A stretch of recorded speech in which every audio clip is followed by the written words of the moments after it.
తమలో ఎవరు గొప్పవాడుగా ఎంచబడిన అను ఈ వారు వారిలో ఉండగా ఆయన వారితో ఇట్లనెను, అన్ని జన్మలలో రాజులు వారి మీద ప్రభుత్వం చేయదు, వారి మీద అధికారం చేయదు, ఉపకారం అనబడదు. మీరైతే అలాగూ ఉండరాదు. మీలో గొప్పవాడు చిన్నవాడి వలన అధిపతి పరిచారకుగా మీలో పరిచారకుగా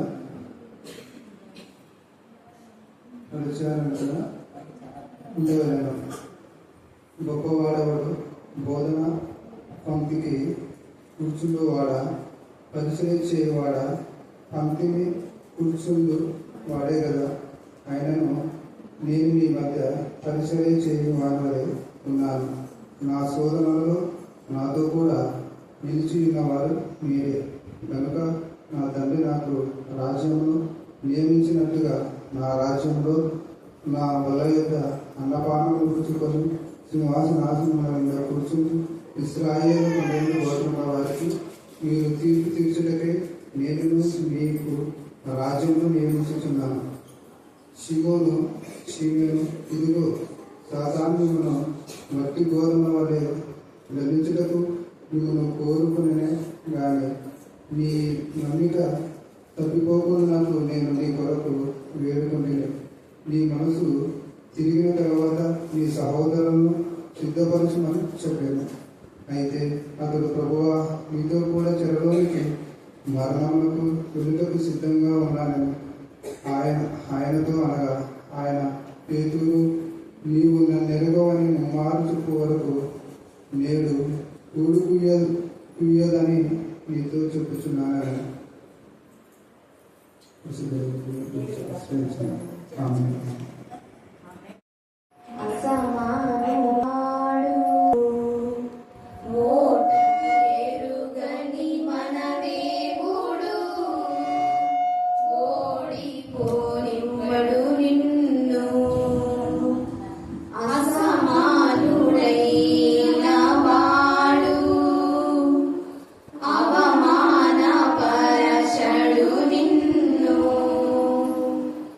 ఓడని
చేజారిపోయినా ఎంతగా శ్రమపడినా ఫలితమేమి లేకున్నా అనుకున్నవన్నీ దూరమైపోయినా మంచి రోజులు వస్తాయని నిరీక్షనే లేకున్నా మారది తలరాతని దిగులు పడకుమా మారాను మధురముగా మార్చును నీకై మారది తలరాతని దిగులు పడకుమా మారాను మధురముగా మార్చును నీకై మేలులతో నిన్ను తృప్తిపరచును మేలులతో నిన్ను తృప్తిపరచును సియోను దేవుడే నిన్ను సిగ్గుపడనివ్వడు కనికరాపూర్ణుడే నీ కన్నీరు తుడుచును సియోను దేవుడే నిన్ను సిగ్గుపడనివ్వడు కనికరాపూర్ణుడే నీ కన్నీరు తుడుచును అసమానుడైన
ప్రైజ్ నా స్తోత్రం నాయన పరిశుద్ధుడా. కెరాపులు శరాపులు నేను స్తుతిస్తున్న విధానం బట్టి నేను స్తుతిస్తున్నాను. కెరూబుల పైన నా ప్రభావం మీరు ఆస్తుడైన దేవుడుగా ఉన్నారు. సూత్రములకు ఆస్తులకు దేవుడుగా ఉన్నారు. మీరు ఆచి కాలంలో మేము స్తుతిస్తున్నాం ప్రభావ, మహిమపరుస్తున్నాం, గణపరుస్తున్నాం, ఆరాధిస్తున్నాం. ఆరాధనకు పాత్రలు ఎంతైనా నమ్మదగిన దేవుడు, చాలించలేడు, మాటించి నెరవేర్చే దేవుడు, అద్భుతకరుడు, ఆలోచనకర్త, బలవంతులకు దేవుడు, నిత్యులకు తండ్రి, సమాధికర్త, అధిపతి, దేవ సృష్టికర్త అయిన దేవుడు ప్రభావ. మీకే స్తోత్రం, మీకే స్తోత్రం, మీకే స్తోత్రం, మీకే స్తోత్రం. అల్ఫా ఒమేగా ఉన్న దేవ, అన్ని వారి దినం నుంచి ఈ దినం వరకు కూడా మీ సన్నిధికి మాతో కూడా ఉంచారు. మేము సృష్టిస్తున్నాం. మరి ఆదివారం దినంలో మేము ప్రవేశించబోతుండగా మీ పరిశుద్ధ ఆత్మతో శక్తితో మాకు నింపడి తండ్రి. దేవ ఈ రోజు ప్రతిదిన ఆత్మకు, మనసుకు, శరీరం, కళ్ళు చూడండి అతని పవిత్రంగా చేయబడి దేవ ప్రతిదినం అతని దేవ ఆత్మ ప్రక్షాళన చేసుకోవడానికి మీ జ్ఞానం, వివేకం మీరు దయచేయగా మీ రోషముల దేవుడు మీరు తగ్గించి అన్నిగా ఉన్నారు. అందుకు మేము స్తుతిస్తున్నాం. తండ్రి పాపలాగా ప్రతిదినం మాకు కాపాడుతున్న దేవ ఈ రోజు మీరు మాకు ఇచ్చిన జీవాన్ని బట్టి, జీవితాన్ని బట్టి తండ్రి దేవ మీరు చేసిన మేళ గొప్పగా అన్నిటి బట్టి మేము స్తుతిస్తున్నాం. తండ్రి అయిన దేవ మీకే స్తోత్రం, స్తోత్రం, స్తోత్రం, స్తోత్రం, స్తోత్రం, స్తోత్రం, స్తోత్రం. అలాగే ఎంతమంది అయితే గర్భిణీ స్త్రీలు ఉన్నారో వారందరికీ సుఖమైన ప్రసవం దాయిచును కాక. ఆపరేషన్ థియేటర్ లో ఈ సమయం మంది మాత్రమే ఎవరికి ఆపరేషన్ జరుగుతుందో మీ నామంలో, మీ రక్తంలో ఆపరేషన్ సక్సెస్ చేయను కాక. డాక్టర్స్ మీ జ్ఞానం, వివేకం దాయిచును కాక. ప్రతి బిడ్డ రోజు గల దేవుని బిడ్డగా జీవించడానికి మీ కృపాస్థానం దాయిచును కాక. దేవ నమ్మదగిన దేవుడు తండ్రి ఎంత గొప్ప కృప మీరు కలుగు చేసి దేవ బ్రదర్ అతని దేవ కేవలం మాత్రమే మీ జ్ఞానం, మీ వివేకం మీరు ఇచ్చారు. అందుకు మేము స్తుతిస్తున్నాం. మీ ఆత్మ ద్వారా నాతనే దేవ మరి తిరిగి నా ప్రభాతనే మా యొక్క భారతదేశ మహిళలను క్షేమంగా మా తల్లి తీసుకొస్తున్న విధానం బట్టి మేము స్తుతిస్తున్నాం. ప్రార్థన ఆలోచించే వాడమని సర్వశక్తులంతరనే మీకు అసాధ్యమైన ఏది కూడా లేదని శాస్త్రం మార్చే దేవ నా ప్రభావ సృష్టికర్తమని మీరు రుచిపరుచుకున్న విధానం బట్టి మేము స్తుతిస్తున్నాం. దేవనాథని గత కాలంలో చదివేటప్పుడు బాగా మనసు పెట్టి చదివితే ఖచ్చితంగా చెప్పగలుగుతాం. ఇంకొకటి వాక్యము ఇంతకుముందు అంటే ఫస్ట్లో సజీవ చెప్పినప్పుడు ఎంత చక్కగా చెప్పింది కదా, విన్నారు కదా మీరు.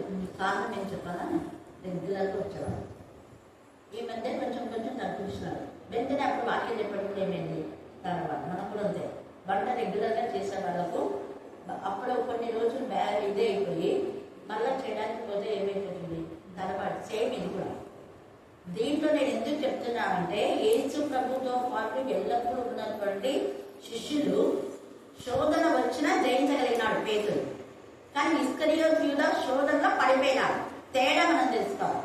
12 మంది యేసుప్రభు శిష్యులే. కానీ 12 మంది యేసుప్రభు శిష్యులైనా కూడా ఇద్దరికి శోధన వచ్చింది. పేతురుకి వచ్చింది, తర్వాత ఇస్కరియోతు యూదాకి వచ్చింది. ఇస్కరియోతు యూదా ఎలాంటి నేచర్ అంటే సగం లోకం సగం దేవుడు అనే పరిస్థితి. ఎవరైనా కూడా సగం లోకం సగం దేవుడు అనే పరిస్థితి అంటే ఆ లోక ఏం చేస్తారంటే లాగేస్తుంది, ఆత్మీయ స్థితి నుంచి వేరు చేస్తారు. కాబట్టి పాపము మనల్ని దేవుడి నుంచి వేరు చేయకుండా మనం ఏం చేయాలి, మనం సరైన విధానంలో మన ఆత్మకు, మనసుకు, శరీరం కల్మషుడి పవిత్రంగా చేసుకుంటూ జాగ్రత్తగా వెళ్ళాలి. జాగ్రత్తగా వెళ్ళాలంటే నడవకూడని వాళ్ళతో నడవకూడదు, మాట్లాడకూడని వాళ్ళతో మాట్లాడకూడదు, కూర్చోకూడని వాళ్ళతో కూర్చోకూడదు. రైట్ వేలో మనం వెళ్ళాలి, రైట్ పర్సన్ దగ్గరికి వెళ్ళాలి, రైట్ డిస్టెన్స్ మనం తీసుకోవాలి, రైట్ థాట్స్ మనకు ఉండాలి. ఇవి ఎప్పుడైతే మనం చేస్తామో అప్పుడు ఆధ్యాత్మిక జీవితంలో ఎక్కడ తొట్టుపడలేదు కాదు. హల్లెలూయా. ఇప్పుడు నేను చెప్పినవన్నీ చేసిన శిష్యులు కూడా ఉన్నారు. పేతుడేమో రైట్ వేలో లేడు, రైట్ థాట్స్ లేవు, కలవరం, భయం, అలజడిలో ఉన్నాడు, ధైర్యం లేదు. యేసుప్రభు అంతగా చెప్పినా కూడా ధైర్యం లేదు, పిరికివాడు అయిపోయినాడు. తర్వాత రైట్ పర్సన్స్ దగ్గర లేదు. తర్వాత ఎప్పుడైతే రైట్ వేలో లేదో, రైట్ థాట్స్ లేవో, రైట్ పర్సన్ దగ్గర లేవో, నెక్స్ట్ వెంటనే మన యొక్క ఇంద్రియ నిగ్రహం శక్తిని కోల్పోయి నోటి ద్వారా తప్పు చేస్తాం, చూపుల ద్వారా తప్పు చేస్తాం, వెలికి ద్వారా తప్పు చేస్తాం, చేతుల ద్వారా నడుగు టోటల్గా ఎంటైర్ బాడీ పాపంలోకి పడిపోతుంది. అది ఏదైనా కాదు. ఇక్కడ పేతురు ఎప్పుడైతే చిన్న చిన్న కొంచెం కొంచెం కొంచెం కొంచెం పాపంలోకి వెళ్ళిపోతున్నాం. పాపం అంటే అబద్ధాన్ని, ఆజ్ఞాతిక్రమమే పాపం. మనం చేయవలసినంత పాపం ప్రార్థన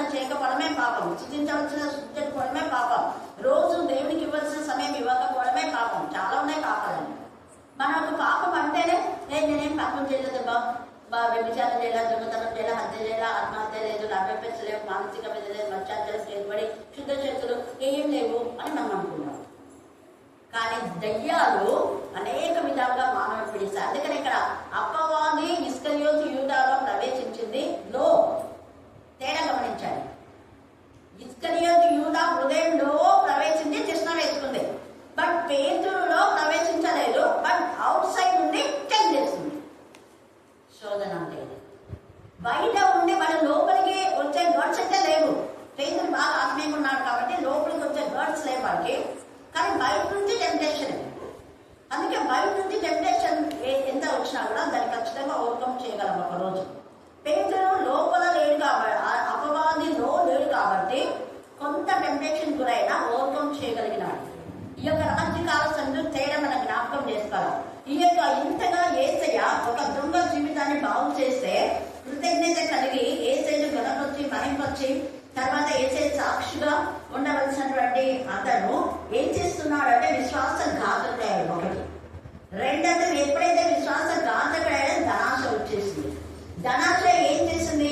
అవతల వ్యక్తిని చంపే వాళ్ళకు కూడా అప్పగించడం, చంపించడము, చంపడము అంతా ఒకటే. వేరే వాళ్ళకు వాళ్ళు ఏం చెప్తారంటే, కొంత ఎవరైనా మరణం పొందినారంటే జడ్జిమెంట్ లో దేనిగా చంపింది అలాంటి వాడు చంపినాడు అంటాడు. వాడు ఉంటాడు చంపేవాడు. నేను చంపడం అయితే చంపాను, కానీ పదవాడు మాకు సుపాదించినారు, చంపమని వాళ్ళు చెప్పినారని పట్టించినారు అని అంటారు. వ్యక్తిని చంపడానికి మాకు ఇలాగా చేశారు కాబట్టి మేము చంపామంటాం. సో అందరి శిక్ష ఒకటే. ఇప్పుడు నిమిష పేరుతో పాటు ఉన్న అమ్మాయి కూడా శిక్ష వచ్చింది. మరి ఆమెకు విడుదల అయిందో లేదో మనకు తెలియదు. దేవుడైతే నిమిష ప్రేకు ఎందుకు నేను చెప్తున్నా అంటే ఆమెకు క్రిస్టియన్ దేవుని నమ్మినటువంటి బిడ్డ. మరి దేవుడి పైన ఆధారపడింది. కొంత ధనాశ ఒకవేళ వచ్చిందో ఏమో తెలియదు. పైగా దేవుడి చిత్తాన్ని తెలుసుకోకుండా అన్యులతో సహవాసం చేయకూడదు. ఆమె చేసిన తప్పాలి. అది ఇక్కడ పేరు కూడా అదే. ఆమె ఆ యొక్క బిజినెస్ పార్ట్నర్ గా దేవుని ఎందుకు భయభక్తి గల వాళ్ళను తీసుకోవాలి. దేవుని ఎందుకు భయభక్తి లేని వాళ్ళని పార్ట్నర్స్ తీసుకుంటే వాళ్ళు వీళ్ళ దేవుని ఎందుకు భయభక్తి గల వాళ్ళని కూడా పాపంలోకి పడేసే నేచర్. ఇక్కడ ఈ యొక్క ఇస్కరియోతు యూదా 3.5 సంవత్సరం యేసు ప్రభుతో పాటు ఉన్న, పరిశుద్ధాత్మ పొందుకున్న, అనేక అద్భుతాలు ఆశ్చర్యాలు చేసిన అవన్నీ కూడా తుంగలకు దొరికిపోయి ఈ యొక్క ప్రధాన యాజకులు శాస్త్రులు అతని యొక్క మైండ్ ను ఏం చేశారంటే కరప్ట్ చేసేసి వాళ్ళ వశం. అదే వశీకరణ. అది కూడా చెప్పండి ఎవరు వశీకరణ చేస్తున్నారు తమ యొక్క అధీనం నుంచి కూడా ఏం చెప్తే అది తెస్తున్నాడు. ఇంకా పో నేర్చుకుంటాడు కట్టిపోయేదే వీళ్ళు సరిపోతా వాళ్ళ అధీనంలో ఉన్నారు. అందుకనే వచ్చి ఏసీ దగ్గర అంతవరకు ఏసీ అప్పుడు కూడా చెప్పాడు, ముక్క ముంచేవాడే నన్ను పట్టించేది అన్నాడు. అప్పటికి తెలుసు తనే అని. మళ్ళీ ఇప్పుడు కూడా ఏం చెప్తున్నాడు? ఏంటి యూదా, నువ్వు ముద్దు పెట్టుకొని మనుష్య కుమారుని అప్పగించున్నావా అన్నప్పుడన్నా సిగ్గుంటారు కదా. మనసాక్షి ఎలాంటి వ్యక్తిత్వం అంటే యూదా అది ఖచ్చితమైన మనసు, పాంశాలం లాంటి మనసు, కలగనటువంటి మనసు, దయా జాలి ప్రేమ అనేది. మనుషులను మరి హత్య చేసే వాళ్ళకు కూడా వాళ్ళకు దయా జాలి అనేది ఉండదన్నమాట. వాళ్ళ గోల్ వాళ్ళకి ఏదైతే అనుకుంటారో అది చేసేసేది అంతే. దొంగతనం అంటే దొంగతనం, వ్యభిచారం అంటే వ్యభిచారం, చంపాలంటే చంపాలా, ఆక్రమించుకోవాలంటే ఆక్రమించుకోవాలి, దోచుకోవాలంటే దోచుకోవాలి, ఇంతే. దాని నుంచి అవును కదా ఒకరిది కదా ఇది, వేరే వాళ్ళని మేము ఎందుకు తీసుకోవాలి అనే ఇంగిత జ్ఞానం ఎవరికి ఉండదంటే దేవుని ఎందుకు భయభక్తి గల వాళ్ళకు, లేదా ఈ లోకంలో కూడా అన్యులైనా కొంతమంది మనసాక్షి అనేది ఉంటుంది. ప్రతి మనిషికి మనసాక్షి ఉంటుంది. మనసాక్షికి వాత వేసుకున్న వాళ్ళు ఇలా ప్రవర్తిస్తారు. మనసాక్షికి వాత వేసుకున్న వాళ్ళు వాళ్ళ ప్రభుత్వం తెలియకుండా, వాక్యం తెలియకుండా రైట్ వేలో వాళ్ళు ఉంటారు. హల్లెలూయా, హల్లెలూయా, హల్లెలూయా. అన్యుడైనటువంటి కొన్నేది ఎంత చక్కగా ప్రభు కోసం తన జీవితాన్ని త్యాగం చేశాడు. ఇక్కడ మనం చూస్తే చూడండి ఎంత ఇదిగా. అందుకనే అంటున్నాడు మన ఈ యొక్క ఇస్కరియోతు యూదా నటించాడు వేషధారి. పైకి ఎంతగా ముద్దు పెట్టుకున్నాడు. ముద్దు పెట్టుకోవడం అంటే ఎంతో ప్రేమ ఉన్నట్టు నటించాడు. కానీ తన యొక్క నాలుగు కింద సత్ప్రవిషయం ఉంది. వాళ్ళంతా చెప్పేస్తున్నాడు, 30 పెన్నాళ్ళకి ఇస్తే నేను ఏ చిత్రం అప్పగిస్తాను చూడు అని. ఎంత సిగ్గు లేకుండా చూడండి. ఆ యొక్క నాలుగు కింద సత్ప్రవిషయం ఉంది కాబట్టి అంత ఇదిగా మంచి వాళ్ళగా నటించాడు. నటించినటువంటి జీవితం తర్వాత బయట పడిపోతుంది. పేరు బయటకు వచ్చి తన బతుకంతా బయట పడిపోతుంది.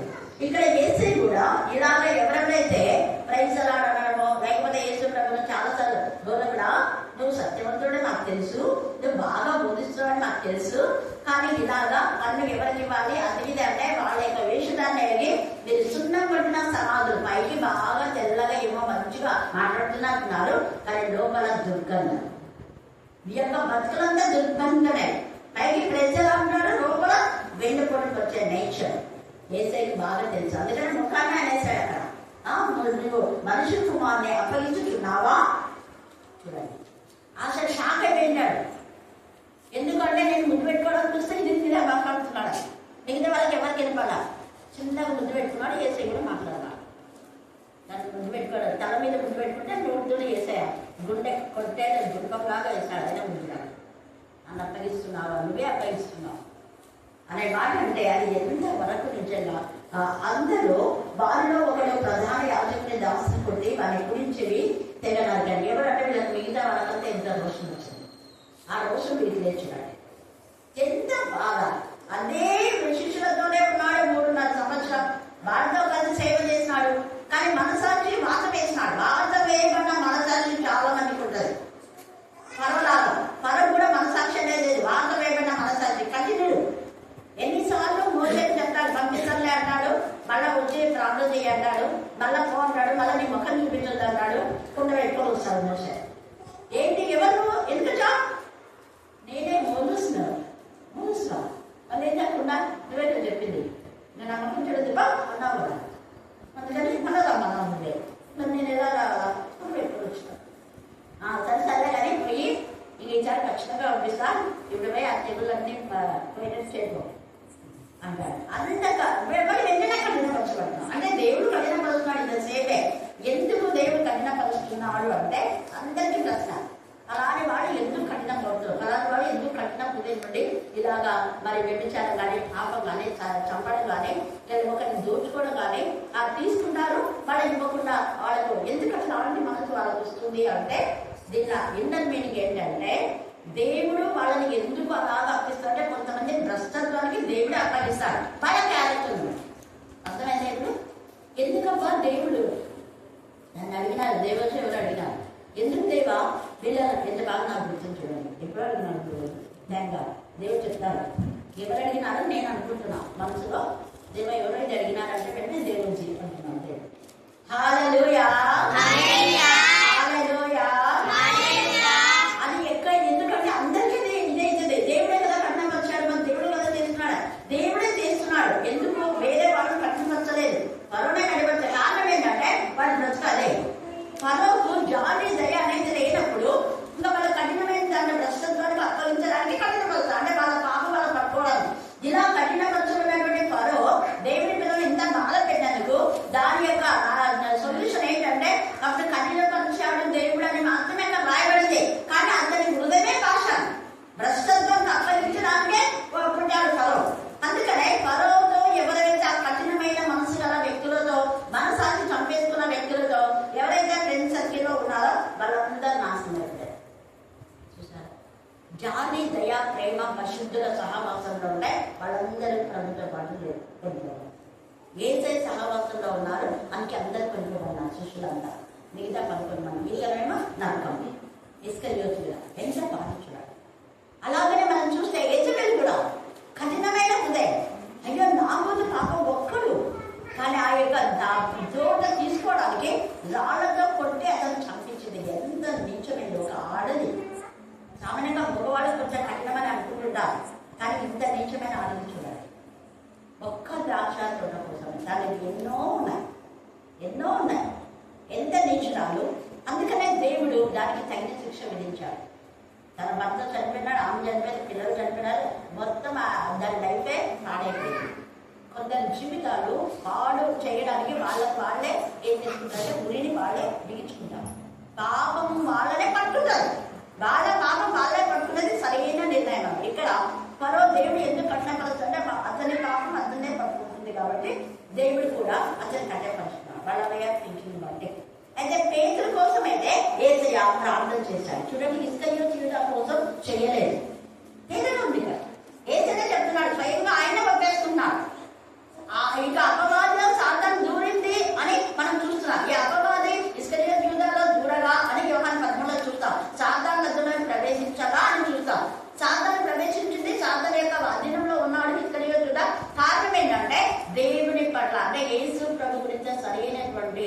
ప్రేమ, ఆప్యాయత, అవగాహన లేకపోవడం. పేతురుకు యేసు ప్రభు అంటే చాలా ఇష్టం కాబట్టి ఇక్కడ ఏం చేస్తున్నా తనకిష్టమైన తన శిష్యులను కాపాడుకుంటున్నాడు. అందుకే ఇక్కడ 31 చదవండి, 22:31. సీమోను ఇదిగో సాతాను మిమ్మల్ని బట్టి గోధుమల వలె జల్లించకు మిమ్మల్ని కోరుకుంది. ఇక్కడ ఇస్కరియోతు కోరుకుంటే వాడు వశం అయిపోయినాడు. పేతురు కూడా కోరుకుంది, కానీ యేసుని ఎంత ప్రేమ కలిగింది. నాతో పాటు వీళ్ళు ముగ్గురు ఉన్నారు కదా, పేతురు, యోహాను, యాకోబు నాతో పాటు ఉన్నారు. నాతో పాటు కష్టంలో ఉన్నారు, వేదనలో ఉన్నారు, ప్రాంతంలో ఉన్నారు. నేను ఎక్కడికి పోతే అక్కడికి వచ్చాను. ఇలాంటి వ్యక్తులను సాతానుకు అప్పగించకూడదని దేవా వీళ్ళని కాపాడుతున్నాను. వీళ్ళు ఎప్పుడు నాతో ఉన్నారు కదా, నేను ఎక్కడికి వెళ్ళినా వీళ్ళు వచ్చినారు కదా. పేదలపై చెప్పబట్టుకుంటే వెంటనే చెప్పబట్టి ఆ యొక్క కాలం తీసుకొచ్చి నాకు ఆ యొక్క మన పేదలకు కట్టేశారు కదా. తండ్రి అనే దేవుడికి వేడుకున్నా వేశాయి. వీళ్ళు ఒకవేళ ఇలా సోదరులు తప్పితే ఇంకా మిగతా వాళ్ళు ఏమనుకోవాలి. పేదలు తప్పిపోతే మిగతా వాళ్ళు ఎక్కడ యోహాను, యాకోబు వీళ్ళు ముగ్గురే తప్పిపోతే ఎప్పుడు ఏసై వాళ్ళతో పాటు ఉన్నారు కాబట్టి మనకి ఈ శిక్ష వచ్చింది అంటారు కదా. అవును కదా. అందుకనే ఏసయ్య వేడుకున్నాడు.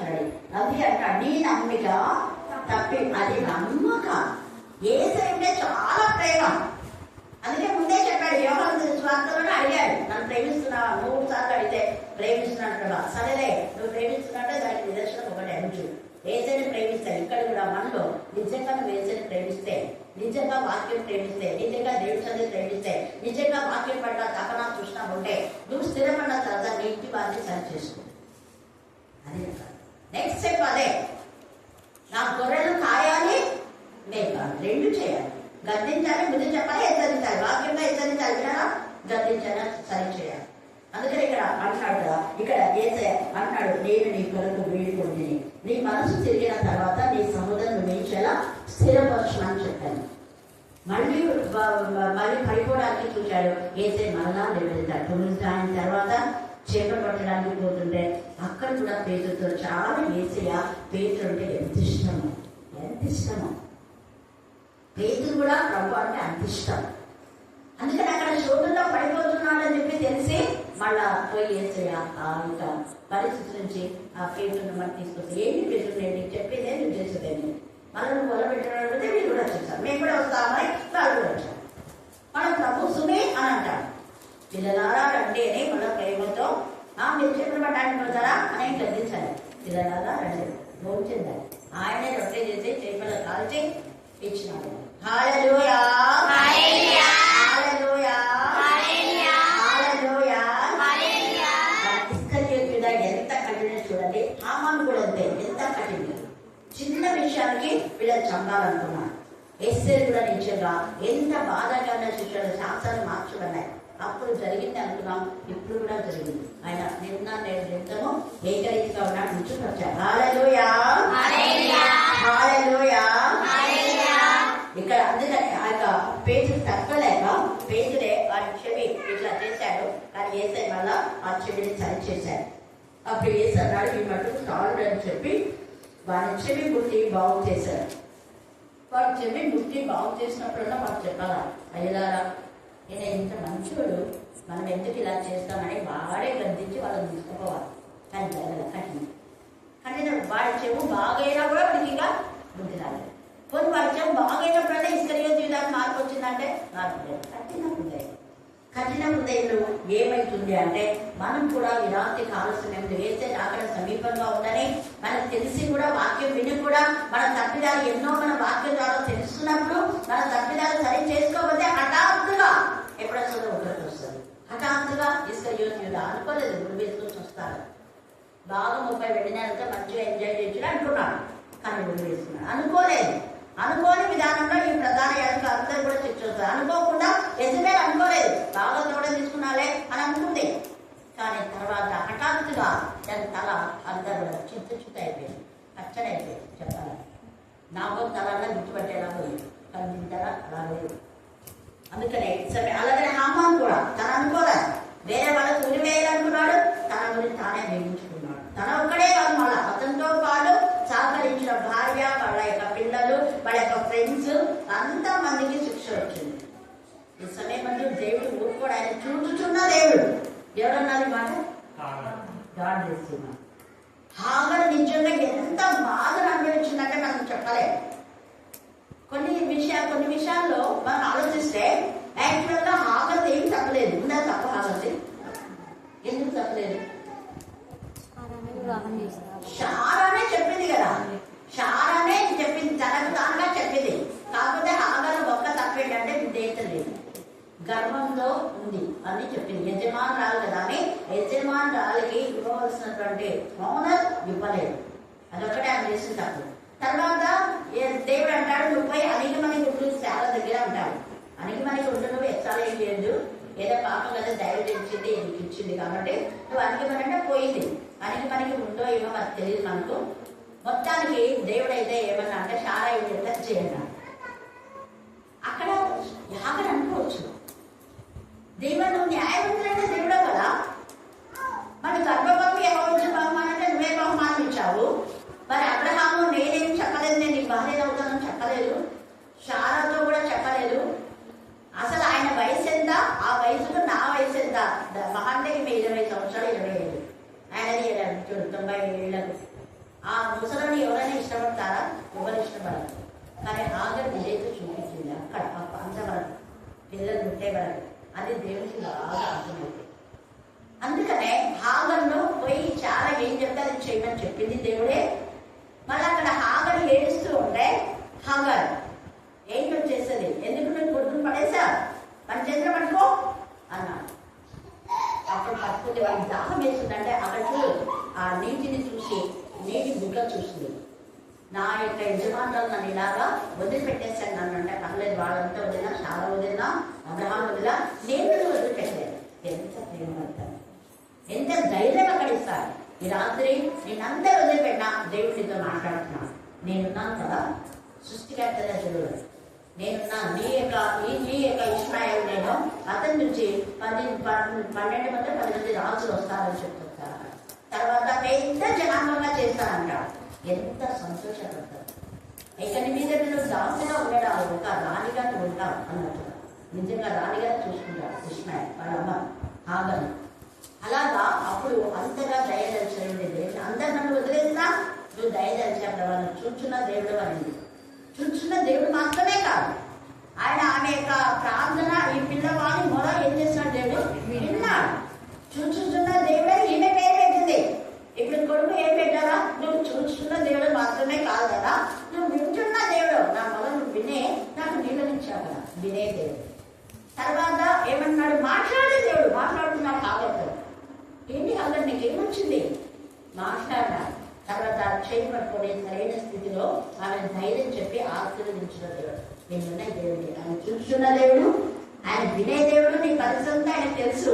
ఆయన వినే దేవుడు. నీ ఆక్రందం, నీ కన్నీరు, నీ ఎన్నిసార్లు నువ్వు కన్నీరు కాచావు, ఎన్ని రాత్రులు కన్నీరు కాచావో దేవుడి కథలలో ఉంది. ఆయన ఎప్పుడు కూడా మన కన్నీరు వృధా చేసేవాడు కానే కాదు. నీ ప్రయాసం ప్రభునందు వ్యర్థం కాదు. వ్యర్థం కాదు అది, మనం వ్యర్థం చెప్పి విన్నాం. నేను అందుకని అక్కడ ప్రభు యొక్క కార్యవృద్ధి ఎల్లప్పుడూ ఆసక్తులు ఏంటంటే వ్యర్థం కాదు ప్రభు నందు ఉన్న ప్రయాస. మన ప్రయాసలే ప్రభు కోసం ఏం చేసినా అది ఎప్పటికీ ఎన్నటికి వ్యర్థం కాదు. మరి వ్యర్థం కాలేదు కాబట్టి బైబిల్ స్టడీ కంటిన్యూగా దేవుడు చేస్తున్నాడు. హల్లెలూయా, హల్లెలూయా, హల్లెలూయా. అందుకనే ఆమె ప్రయాస అప్పుడు వినింది, లోపడింది. విని లోపడ్డావు కాబట్టి ఇక్కడ కూడా దేవుడు ఆమెను ఆశీర్వదించాడు. ఇలాంటి కావాల్సిన ఏమిటో నేను ఆశీర్వదించిన ఆయన సమర్థం. కాకపోతే మనం డిస్కన్యూస్ యూదాలుగా ఎస్కేప్ అయ్యే విధానంలో విశ్వాసఘాతగా కాదు. ఇక్కడ ఎంత ఇదిగా చూడండి, యేసు తను పట్టుకొని వచ్చిన ప్రధాన యాజకులతోనూ దేవాలయ అధిపతులతోనూ పెద్దలతోనూ నేను అంటున్నాడు. ఇక్కడ అతని ముందు అన్నాడు, ఇప్పుడు కూడా అన్నాడు, బందిపోటు దొంగల మీదికి వచ్చినట్టు కత్తులతోనూ గుదియలతోనూ బయలుదేరి వచ్చిందిరా. నేను అనుదినము మీ చెంత దేవాలయంలో ఉన్నప్పుడు మీరు నన్ను పట్టుకోలేదే. అక్కడ అందరు ఉన్నారు కదా, అందరు ఉన్నప్పుడు వీళ్ళకి బ్రతకలేదు. ఇదన్నా ఇబ్బంది లేనప్పుడు చూసే మనల్ని ఇలా చేస్తుంటారు, మనల్ని పెద్ద చేతగా. అప్పుడు వాళ్ళు చేతగలుగుతారు, అప్పుడు అర్థమైపోతారు. అందరు ఉన్నప్పుడు రాజలాగా ప్రవర్తించారు. దొంగ చాటు వ్యవహారం, దొంగ చాటు సీక్రెట్ గా అన్ని ఏమేమి మాట్లాడి అంతా దేవుడు విరోధమైన విధానం చేసుకుంటారు. వీళ్ళంతా ఎవరంటే సర్ప సంతతి. ఆ అపవాదికి ఆదాము ఉన్నప్పుడు రాలేదు, ఎవరు లేనప్పుడు వచ్చింది, ఆదాము లేనప్పుడు వచ్చింది.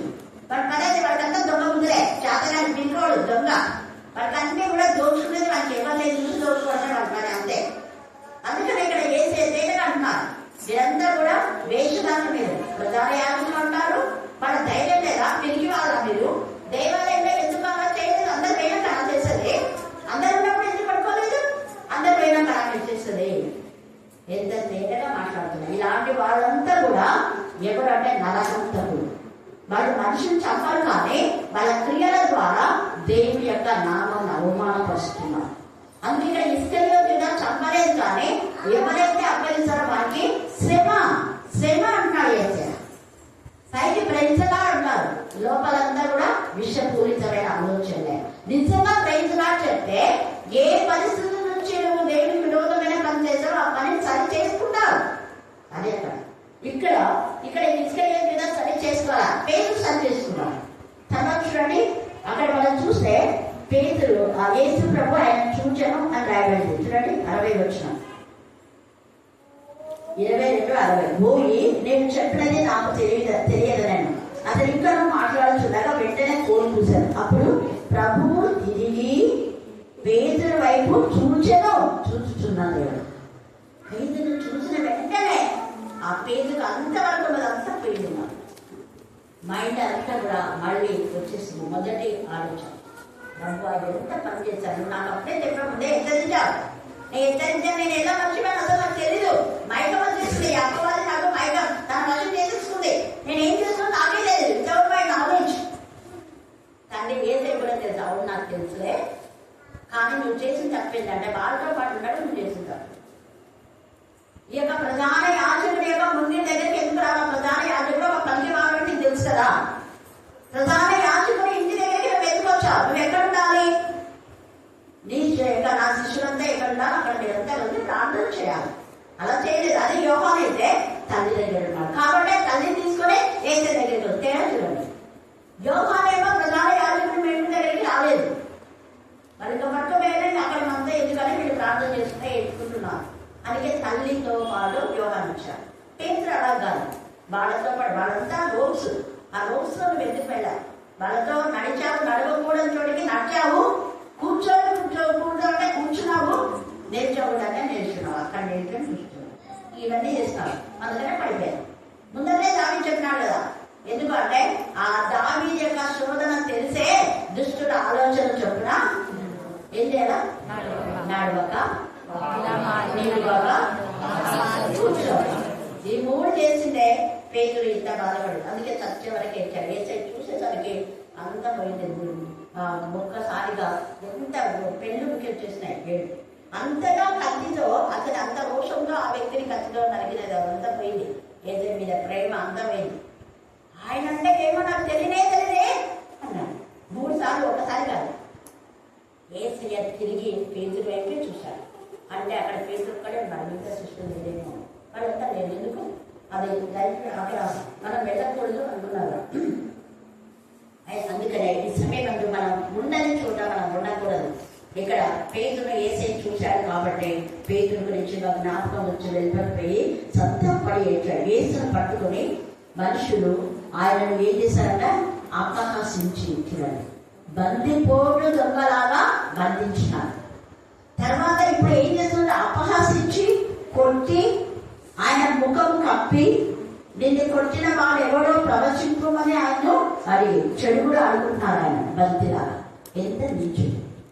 అంతకుముందు యేసయ్య అద్భుతాలు, ఆశ్చర్యాలు, వింతకాలు, గొప్పగా సూచనలు చేశాను తెలుసు. వాళ్ళు తెలిసి కూడా ఆయనకు విరోధంలో ఇంకా అనేక దూషణ వచ్చినప్పుడు ఆడి ఇలాగా ఎంత ఇదిగా యేసయ్య ఇంకొక చోటు చూస్తే భూమి వేశారు, గడ్డం లాగారు, కళ్ళకు బద్దలు కట్టారు, చాలా హింసించారు. కారణం ఒకటే, మనము పొందవలసినటువంటి బాధ, అవమానం, నింద యేసయ్య పొందాడు. కాబట్టి ఈ రాత్రి నువ్వు నీ నింద నుంచి విడుదల పొందుతావు, నీ బాధ నుంచి విడుదల పొందావు. ఇతరులు చేసే అపహాసం నీకేమి కూడా హాని జరగదు అని యేసయ్య తెలియజేస్తున్నాడు. కారణం, నేను భరించాను తల్లి నీకోసం. నీ నిందలు, నీ వేదనలు, నీ రోదన నేను భరించాను. నువ్వు భరించేదాన్ని కాదు. నువ్వు కేవలము యేసు వైపు చూస్తూ, సిలువలో వేలాడుతున్న యేసయ్య వైపు చూస్తూ, మన కోసమే ఇవ్వబడ్డ యేసయ్య వైపు చూస్తూ, మన కోసమే బంధించబడ్డ యేసయ్య వైపు చూస్తూ, ప్రతి బంధకాలన్నీ కూడా యేసయ్య బంధించేశాడు. ఆ బంధకాలని విడగొట్టాడు యేసయ్య. అపవాది బంధకాల నుంచి మనల్ని విడగొట్టడానికి యేసయ్య బంధించమన్నాడు. ఆయనకు గట్స్ లేవా? ఆయనకు శక్తి లేదా? ఉంది అంటాడు. నేను అడిగితే వ్యూహంలో సైన్యం వస్తుంది. ఎదురు నేను అడగలేదా? కానీ అది కాదు, నేను భరించాలని అంటున్నా. మీరు భరించబోయే శిక్ష నేను భరించాలని ఇష్టపూర్తిగా దేవుడిని ఒప్పుకుంటున్నాను. మీరు అడిగితే నేనే వచ్చాను కదా అంటాడు. ఇలా బంధించిన అవసరం ఏంటి? రమ్మంటే నేనే వచ్చేదాన్ని. ఏం చేయాలంటే చేసుకోండి. తందారా తనండి, కొడతారా కొట్టండి, ఏం చేస్తారో చేసుకోండి. కానీ ఇదైతే మీరు ఇలా వచ్చారు అన్నారు. కాబట్టి రాత్రి కాలంలో వేసియా ఎంతగా వేదన పొందాడో అని మనం గుర్తు చేసుకుని మన సాక్షికి కల్మషం తోచుకున్నట్లు ప్రోక్షింపబడిన హృదయం కలవారై క్రీస్తుకు సాక్షులుగా, ప్రజలుగా, సైనికులుగా యేసు ప్రభు యొక్క వారి నామం కనపరిచే వారంగా ఉండాలి. దేవుడు ఈ లేఖన భాగాన్ని దీవించి ఆశీర్వదించుగాక. ఆమేన్, ఆమేన్. స్తోత్రము, స్తోత్రము, స్తోత్రము, స్తోత్రము. మహాగరుడా, మహోన్నతుడా, సర్వశక్తుల వేడున నివసించేవాడా, గొప్పదేవా, ఆయన జ్ఞాపకం చేసుకొని మరి రాలేనేమో అనుకున్నాను, కానీ ఆయన ఈ సన్నిధిని తీసుకొని వచ్చినావు. అది వారు వచ్చేసరికి ఎందుకు సాతాను ఎంతగానో శోధిస్తుందో తండ్రి జ్ఞాపకం చేసుకోండి అయ్యా. సాతాను నుంచి నన్ను దూరపరచండి. ఆయన ఎంత గొప్ప దేవుడు అయ్యా. అయ్యా, ఇప్పుడు వారిని ఒక్కొక్కరిని జ్ఞాపకం చేసుకోండి. పేరు పేరు చొప్పున దీవించండి, ఆస్వాదించండి. వారి అవసరతలు తీర్చిపెట్టండి తండ్రి నాయన. అయ్యా నాయన, సమయం సద్వినియోగం చేసుకునే భాగ్యం దయచేయండి అయ్యా. ఎంతో మంది నైనా రాలేకపోయి ఉన్నారు తండ్రి, వారిని కూడా త్వరగా రప్పించండి అయ్యా. బాబు చాలా భయంకరమైన పరిస్థితుల్లో ఉన్నది ఆయన. ఎస్ రాజా, మేము ఇంకాను సోమరులమైన ఎదురించున్నాము తండ్రి. ఎస్ రాజా, మాకు మేల్కొన దయచేయండి అయినా. మేము ఎడతెగక ప్రార్థించే భాగ్యం దయచేయండి. ప్రార్థనలో లోతైన అనుభవం మాలో పెట్టండి అయినా. మేము కరకాల అనుభవంలోనే ఉన్నాము బాబు. ఎస్ రాజా, బాబు అంచెలంచెలుగా మమ్మల్ని ఎదిగించండి తండ్రి. ఎస్ రాజా, మీరు అక్కడికి సిద్ధపరచండి తండ్రి అయినా. మీ పరలోక రాజ్యంలో సమేతముగా ఎత్తబడటకు సహాయం దయచేయండి అయ్యా. ఆయన సంఘాన్ని నా నోటికి అభివృద్ధి పరచండి. సంఘంలో తండ్రి నాయన అద్భుత కార్యాలు జరిగించండి. సంఘంలో నాయన ప్రార్థన వీరులను లేవనెత్తండి తండ్రి. ఎస్ రాజా, సంఘ సరిహద్దులు విశాలపరచండి అయ్యా. ఎస్ నాయన, ఈ గ్రామాన్ని దీవించండి. ఈ గ్రామం చుట్టూ మీ దూతలు కంచిగా ఉంచండి అయ్యా. ఎత్తబడే సంఘంలో గ్రామ సమేతంగా, సంఘ సమేతంగా ఎత్తబడటకు సహాయం దయచేయండి అయ్యా. అయ్యా నాయన, దేవదాసాలను జ్ఞాపకం చేసుకోండి. నేను 700 ఆత్మతో అభిషేకించండి అయ్యా. బిడ్డను ముట్టండి, తాకండి. ఆవిడ అవసరతలు ఏమై ఉన్నాయో నాకైతే తెలియదు తండ్రి నాయన. హృదయ రహస్యాలు దేవుడు